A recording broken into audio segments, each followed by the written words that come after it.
thanks for joining us. I'm going to start with Twitter. No offense to Richard, because Twitter is so core to the sports world these days. All the news breaks on here. I think Aaron Gordon's new deal, I saw him in here earlier, broke on here. We have Mark Spears in the back. Big fan, Mark. So thanks for all the Twitter news. So just to break it down, I feel like there's two categories of sports streaming and sports news right now through Amazon and Twitter.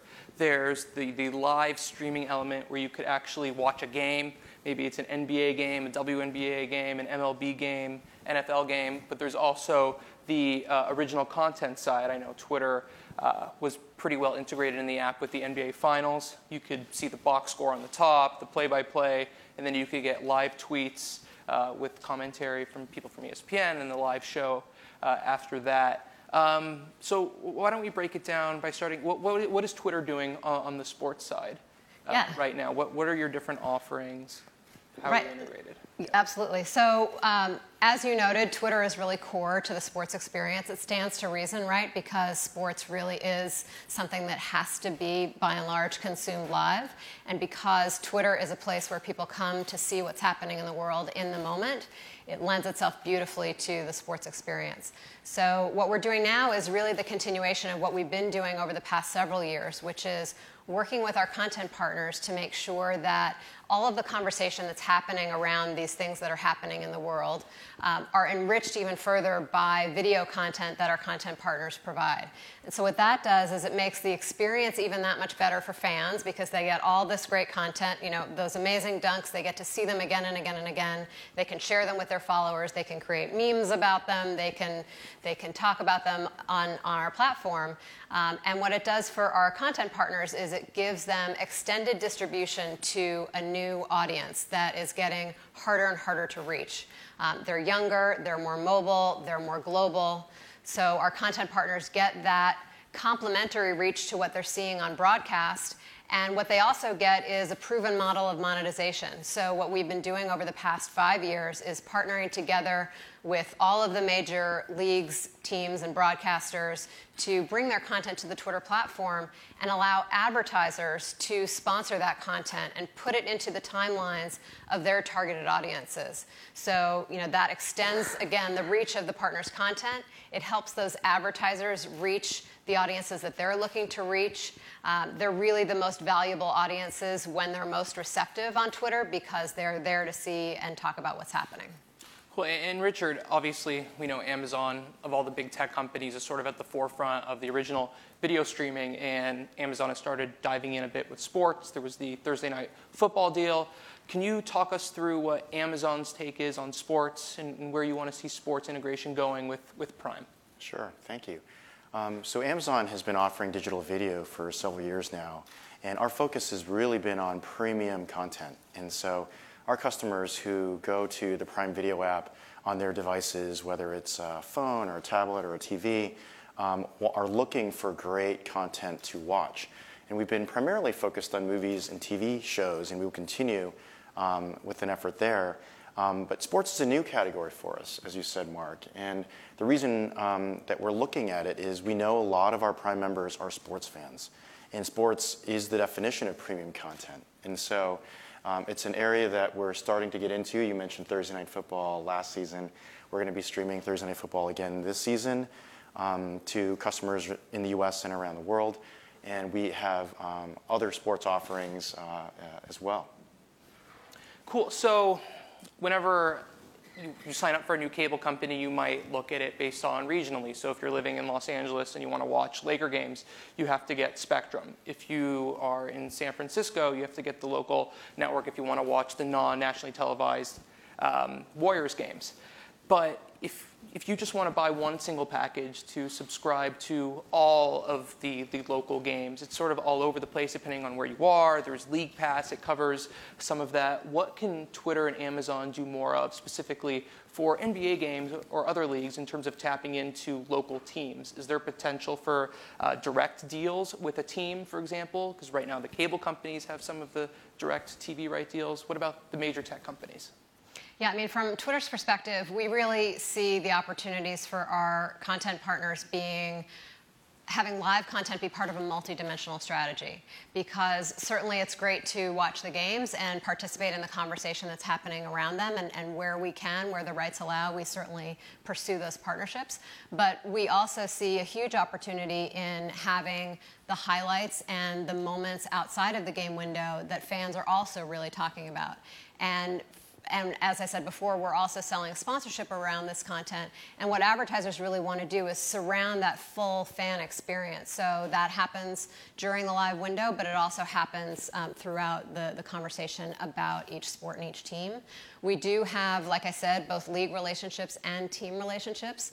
The teams, depending on the league, there's certain permissions that they're being given to distribute highlights on our platform as well. So the lion's share of the teams in all the major leagues are doing that, and we have an opportunity for them to make money as they do that as well. Got it. Yeah, and I think with the technology companies streaming video, whether it's in shorter form or longer form, there's definitely opportunity to innovate and provide different experiences. In terms of your question specifically on kind of opportunities and rights, a lot of the rights are locked up in long-term deals, and so that makes navigating kind of what's possible in the shorter term a little more challenging.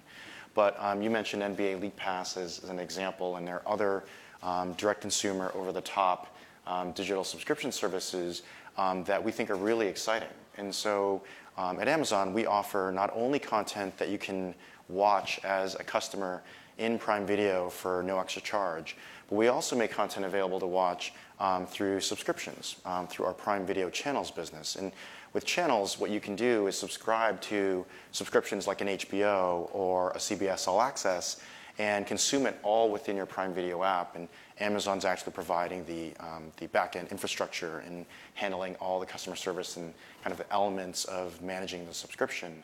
But in the UK and in Germany, we launched with Discovery Eurosport as an a la carte linear channel you can subscribe to.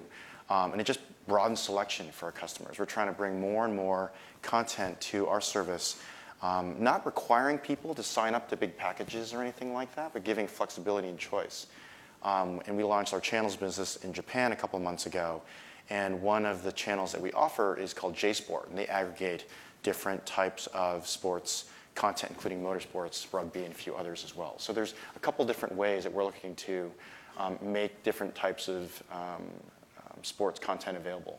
Now, what about, we talked about Japan and Europe, what about in the US? I know Twitter has had some ties with ESPN, particularly around the playoffs and the NBA Finals. What about an ESPN section or another sports network in the Prime Video, in the channel section, in addition to Showtime and HBO? Do you think we'll eventually get sports in there as well?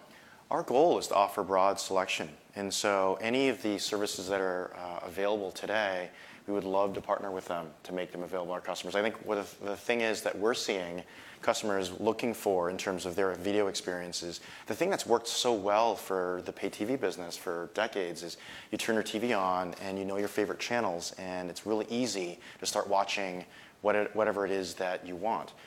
Sometimes I think there's a little bit too much friction with the different options available to us now in this kind of digital age, where if you turn your TV on or if you take your phone and you have like 8 apps or 15 apps you're trying to navigate, that can be a little bit cumbersome.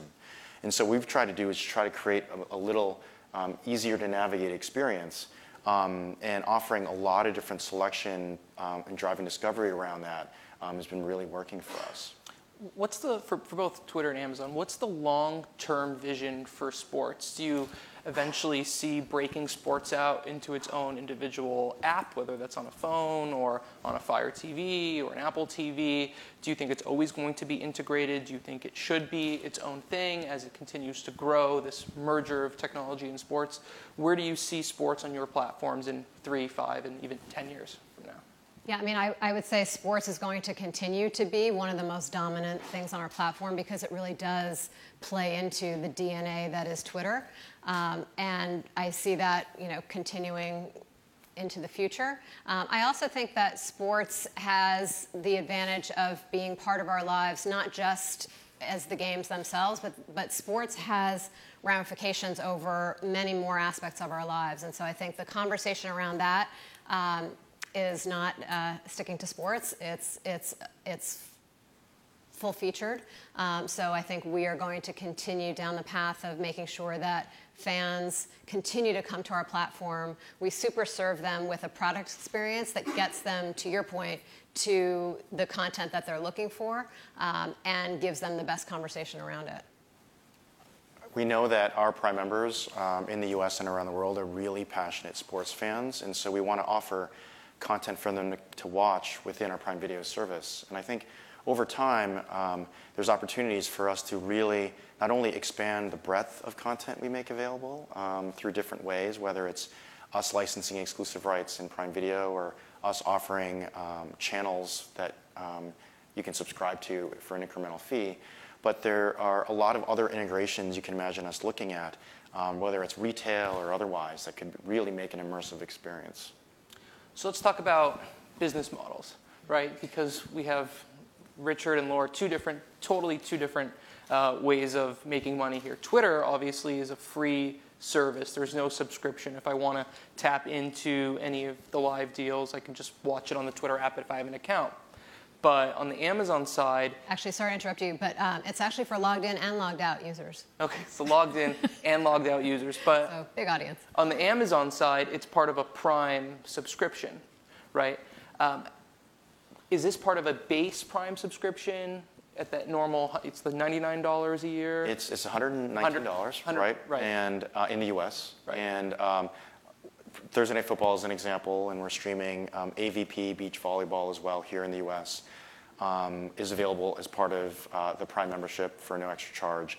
We're going to be streaming the US Open tennis tournament in a few weeks in the UK to our customers there, as well as ATP professional men's tennis events next year in the UK as well, all part of Prime. So, questions for each of you. On the Twitter side, do you ever foresee a time where you sort of break out a Twitter sports type of app or network subscription service where someone could pay, I don't know, $10, $20, $30 a month to get access to all these sports-specific channels and content, whether that's live streams and news, sort of a new revenue driver for Twitter? I think, for the time being, our focus is laser on our business model, which has been working really well for the past several years. And, as we look forward, our priority is really growing and building on that model. And on the Amazon side, do you ever foresee a time breaking sports out, right? So breaking sports out into its own thing, where it's not specifically part of Prime within your Prime subscription, its own thing, a cheaper subscription that you don't have to make specifically as part of Prime? I don't think so.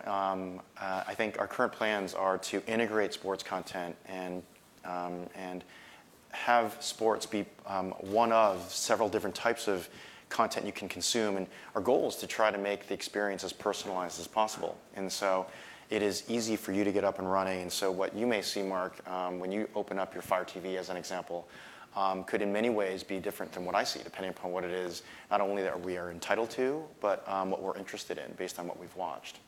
Yeah, that's a great point. I mean, I would say on the Twitter side, similarly, we're doing the same sorts of things. I mean, for me, as such a huge sports fan, effectively, Twitter is my sports app, right? Because I'm following so many sports handles, I'm consuming so much sports content, that Twitter knows me and knows that when I come to the app, what we should be surfacing to me is the sports content that I should be most interested in.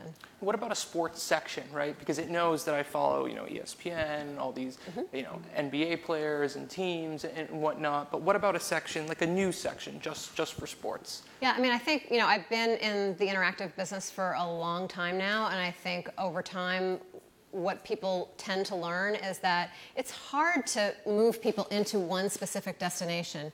You need to create your digital experience, weave it into the existing experience that your user is having. And so to the extent that we can do that, and we've started to do a lot of things in this area. So for example, you hopefully have started to see when you open your Twitter app, we have a module at the top now called What's Happening. And that is programmed by machine learning based on what we know about you and your interests on our app. So that is going to drive you into what we think you're going to be interested in and effectively becomes your sports section. And what about notifications? Obviously, that's a big thing right now, and both on the Twitter side and Amazon side. What more can you do on interactivity and notifications to drive people into live events? Maybe a notification like you get in the NBA app, like the game is close. Yep. See what such and such has to say about it. Could you do more on that? Can Amazon do more of that in the Prime app or on the set-top boxes? Where do you see that going?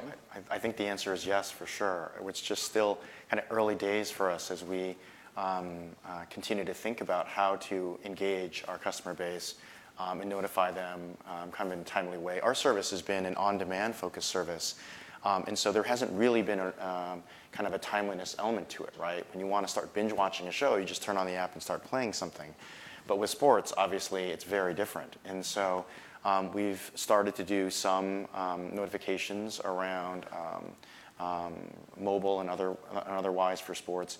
But there's a lot of work, I think, to be done there. And I think, in answer to your other question, we continue to listen to our customers in terms of getting feedback from them on the user experience and what things that they interact with a lot, and what things that we can improve on. And you can bet that we will continue to make changes to our app and our service to make it easier for people to discover content, especially content that's really timely. On Fire TV, as an example, we introduced an On Now kind of carousel, which, again, the focus has primarily been around on-demand, so there really hasn't been any need for what's on now. But trying to showcase, the kind of content that's already that's available, and we're going to continue to do that over time. Yeah, I would say same for us. So we already have the capability for partners when they tweet out the fact that they have a live stream coming up. You can click on a set reminder button. So it sets a reminder and gives you a notification when that content is live. We're starting to experiment much more, to your point, around there's even more that we can do, knowing what we know about our users, notifying them when things are happening. So, and this is for you, Laura, what do you want to be? Like, we're watching the NBA Finals. Do you want us to be watching it on our big screen TV in our living room and then have the Twitter app in our hand to see the live commentary on it? Or do you want it to be both, right? What does Twitter prefer to be? Is it going to be both? Is it going to be one? What's the transition going to look like? What are the NBA Finals this year going to look like, besides Warriors versus Celtics, probably? I'll make no predictions there, but what I will say is, no offense to anyone else in the room. Yeah. We talk a lot at Twitter about jobs to be done and what is the job that our users are hiring us for.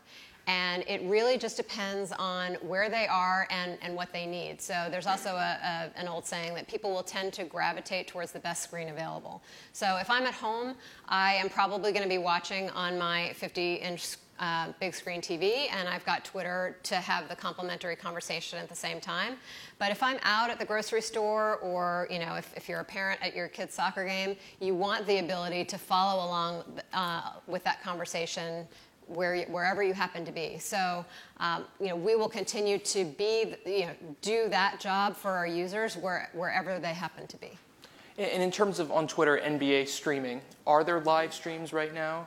So we have. How much? Yep, we're in the second year of a 2-year partnership with the NBA. We've actually been partners with them for many, many years. Our current deal is currently in its second year.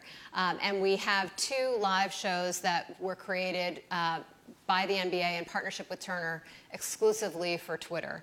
So one is The Starters, which is the Twitter broadcast of the Starters show that they have on NBA TV. And then the other is called The Warm-Up, which is, sometimes we call it the pregame to the pregame. So it's on Thursday nights ahead of the lineup on TNT. And those shows have both been very successful, both from a viewer perspective, but also advertisers have loved getting involved in it because the NBA has been, I do not like to play favorites, but I must say that the NBA has been one of our most innovative partners. They always say to us, whenever you have something new, we want to be first to try it. A lot of you who have been on Twitter for a long time may recall that back in the day, it used to be that if you wanted to watch a video on Twitter, it was a link, and you had to click that link, and then maybe even another and another before you got to see the video. About 4 years ago, we launched what we call native video, so it's pre-expanded in your timeline. The NBA was the very first content partner to tweet native video. So that's just one of many examples of how progressive they have been, and they continue to do so with their live content. And Richard, are you guys working with the NBA? In what capacity? And beyond that, as someone who's very core to the video streaming industry in sports, how do you think the NBA is doing in terms of streaming and technology, and how are they compared to the NFL and the MLB and the MLS and the other major leagues? So we do work with the NBA. There's nothing for me to announce today or anything, but we work closely with them on a lot of different things here in the U.S. and also internationally. I think sports leagues, get it.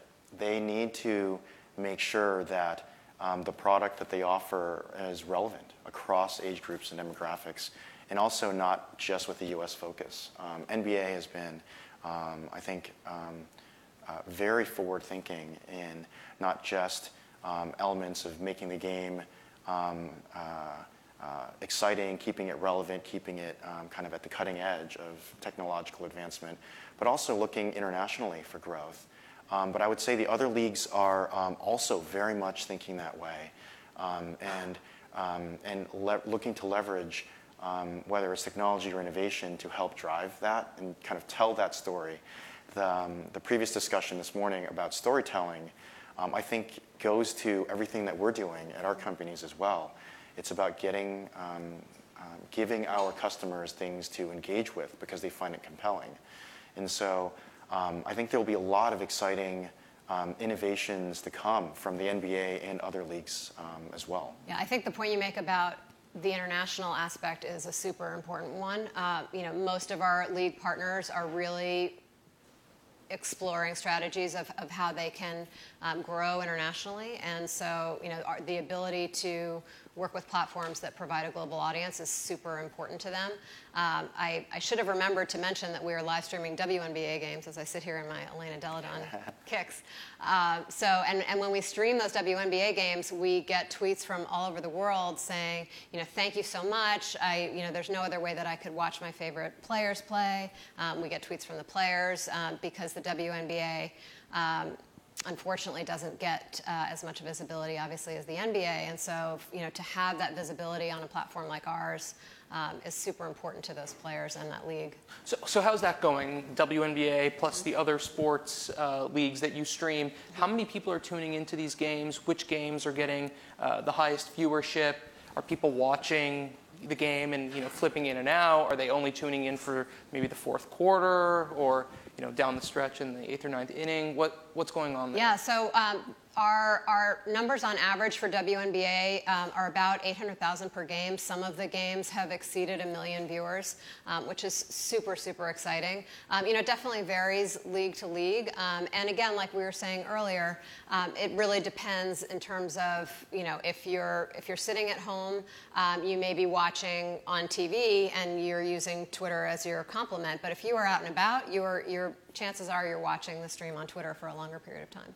And what about, let's say, in the NBA Finals? You can't stream the NBA Finals game specifically, but you can follow along. Yep. Was the previous NBA Finals the most tuned into game, or what was the most tuned into game in that regard that you had on the platform? So we get a ton of conversation around the finals. We don't necessarily publish conversation figures for each game, but I can say without a doubt, obviously there's huge conversation around the finals. I will also say that because NBA Twitter, and NBA Twitter is a thing, because NBA Twitter is so vibrant and vocal, and there's so much conversation around it, there's actually, I believe last year, we published the fact that there was more conversation around the free agency period and the offseason than there was during the playoffs and finals. It just stands to reason because there are so many moves being made, there are Woj bombs being dropped, there's just a ton of conversation all the time. So it's not just during those fantastic moments during the finals, but it's all the time. So for Twitter, going beyond the actual games and streaming, the use case is clear. We have the news, we have the commentary, we have the box scores. What more can Amazon do? Let's say we get to the point where we're able to watch, or I'm able to watch a Laker game on Amazon Prime, or you're watching an NFL game as well. What can you do more beyond just watching the core content? Well, I think for us, we've really looked to innovate on what that experience is to watch. And so, first of all, being able to do so in a friction-free way across all the devices you have. And so the example using, I mean, that's right, a lot of people will want to watch on the biggest screen, the best screen they have at their house. But if they're out and about, they want to also not miss the action. And so being able to watch on your phone is really important. But we've spent a lot of years developing different types of technology and features that really improve the viewing experience. And so if you guys have ever used Prime Video and the X-ray feature on it, you can be watching a movie or a TV show, and by calling up X-ray, learn kind of about what other movies the actors have been in and other kind of trivia and things like that. You can imagine us in sports looking to think expansively about ways we can continue to innovate on providing interesting information for the viewer, but also being mindful not to interrupt the viewing experience. We want to make sure that is something that we can deliver in a very clean way. So I think for us, it's very much focusing on the content because that's what our customers are looking for. And I'll play deal maker here. What can Amazon and Twitter do together in sports? There's probably lots of different ideas. We should go get a coffee later. after. And I'll watch. Sure. Yeah. What can you do more with athletes, right? You see athletes and business people and everyone just doing more and more and more, whether that's to promote their brand or social causes, through Twitter, through Instagram stories, Facebook, Snap. It's clear that probably every athlete in this room has a Twitter account. If you don't, come see me. What more can you do with athletes? How can you better promote athletes? How can you bring them into the conversation more strongly, not only in their own league, but sports in general? Yeah, definitely. I mean, I would say Twitter is, because of the nature of the platform, it's an opportunity for athletes to really talk to fans about what's important to them. So that can be anything from J.J. Watt raising millions and millions of dollars for the hurricane victims to players who are interested in being traded. So via subtweets. So it really runs the gamut in terms of what you can leverage the power of our platform for. We even have monetization opportunities that we can talk to you about. We have a woman on my team. Several of you work with her already, I think, Brittany Cranston. She's fantastic. She works regularly with teams and players, both through our league relationships, but also, if as an individual you want to consult with us on how to take best advantage of the platform to get your message out, to grow your fan base, we're all ears and we're happy to help. What about integrating stats and rosters and news for particular players and teams? So, for example, if I go to Andre's Twitter account, what if, in addition to how many people he follows, how many followers he has, it could say, here are the stats over the past 10 games. Here's news about Andre. Here are highlights. What about integrating what about turning Twitter profiles of athletes into interactive digital, player cards, like from back in the day? Yeah, it's an interesting idea. I mean, I would say our first product priority is playing into the live nature and value proposition of our platform. So that deeper level of research about a particular player, I don't know that we would do that in the short term. Really our primary priorities, like I said, are how are we creating an experience for people to instantly see what's happening when it's happening in the world on Twitter. And Richard, on the Amazon side, is there more that can be done with athletes individually beyond the leagues? I know you're less news focused and more focused on the content, but do you think there's opportunities there for content specific to individual athletes to promote their messages, their teams, I think their the causes? answer is yes. So if, as athletes think about things that they're looking to do in the video space, it could be long form or short form, there are different ways to get that content onto Prime Video. And so Our studios team works with a lot of different creators to develop really premium programming that we will make available to Prime members as part of Prime Originals and our own development. But we also have a program called Prime Video Direct, where it's meant to be really a self-service way for content owners, rights holders, content creators to put up their content, make it available in Prime Video for our Prime members in the US and around the world to watch. And so if athletes have projects that they're working on that are video projects, there are Prime Video Direct and other ways to potentially get onto Prime Video. And last question, real quick. Right now, sports is all over the place in terms of streaming. You can get League Pass, you can subscribe to ESPN+, Fubo TV, and obviously what Twitter and Amazon are doing. How far are we away from one of us being able to subscribe just to Amazon to get all of our sports, or subscribe or tune in just to Twitter to get all of our sports? Is this 5 years away? Is this 10 years away? When could we subscribe to one place to get everything we want in the sports world? Right. I think it's a little bit hard to predict that. Many of the deals that are long-term deals, as you know, Mark, that Laura and I are dealing with as well and kind of living in. But I think increasingly the trend toward consumers, fans of sports, watching through digital, on a Fire TV and Apple TV and other devices, I think is a trend that's just going to continue, and watching on their phones. And so the ability for us to aggregate that content, I think, is only going to increase over time. And so I think it's really exciting for kind of the opportunity for kind of the next kind of chapter of being able to watch sports content in an aggregated way. It's really hard to tell exactly when it's going to happen. Yeah, I would echo that. It's very difficult. I would also say that our aspiration is not to displace our partners who already have those rights.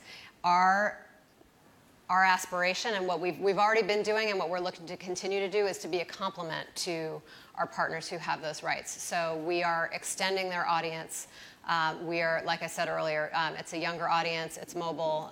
We're extending that for them, and we're giving them the opportunity to have their content be in an environment where the content and the conversation live together, which is super unique.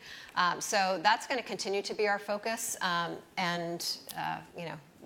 we're excited to have all of you along for the ride. And Mark, on our devices, our Fire TV devices as an example, you can watch all those sports because we offer all the different sports, direct consumer services, as well as many of the kind of virtual MVPDs that you were referencing. So you can already do that in an aggregated way on these new devices. Cool. Well, thank you, everyone. Thank you, Richard. Thank you, Laura. Thank you. Really appreciate it.